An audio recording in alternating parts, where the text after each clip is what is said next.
எங்க சேமியா எப்படி இருக்கு? சேமியாவா ரொம்ப நல்லா இருக்கு. நல்லா இருக்கா? ஆமாம், நான் நல்லா இல்லைன்னு சொன்னால் அதுக்கு 1/2 மணி நேரம் பேசுவீங்க.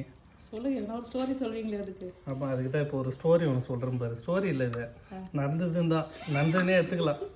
கடவுள் வந்து என்ன பண்ணாராம், குடும்பத்தில் வந்து ஆண்கள்லாம் ரொம்ப கஷ்டப்படுறாரு, சரி அதாவது ரொம்ப கஷ்டப்படுற ஒரு குடும்பத்தினுக்கு போயிட்டு ஒரு வரத்தை கொடுக்கலான்னு சொல்லிட்டு என்ன மாதிரி ரொம்ப கஷ்டப்படுற ஒரு குடும்பத்தின்கிட்ட போய் கேட்டாராம், உனக்கு ஒரு வரம் கொடுக்கலான்னு இருக்கேன், உனக்கு என்ன வரம் வேணும் கேளு அப்படின்னாராம்.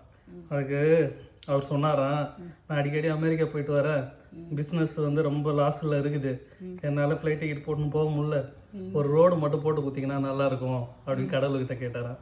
கடவுள் சொன்னாரா, இது என்னால் முடியுமா, அமெரிக்கா வரைக்கும் நான் எப்படி ரோடு போடுறது, இது பாசிபிளா, முடியாத போய் கேட்குறேன் அப்படின்னாராம். அப்புறம் அடுத்தது அவர் கேட்டாரா, கடவுளே எனக்கு ரொம்ப கஷ்டமாக இருக்குது, இன்னொன்று என்னன்னா ஒய்ஃப் வாயை மூடவே மாட்டுறா, வாயை என்னால் மூடவே முடியல, அதை மூடுறதுக்கு ஏதாவது ஒரு வரம் ஒன்று கொடுங்களா அப்படின்னு கேட்டாராம். அப்போ அவர் கேட்டாராம், ஃபர்ஸ்ட் என்ன கேட்டேன், அமெரிக்கா ரோடு தானே கேட்டார், சிங்கிள் ரோடு வேணுமா டபுள் ரோடு வேணுமா அவனுக்கு அப்படின்னு கேட்டாரா.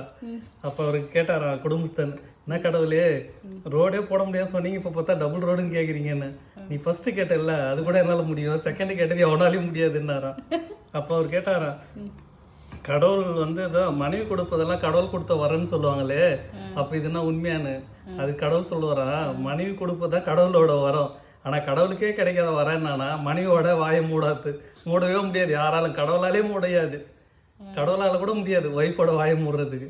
இதுதான் அந்த ஸ்டோரி. உனக்கு தான் அது உப்புமா எப்படின்னு கேட்டல, உப்புமா நல்லா இருக்கு.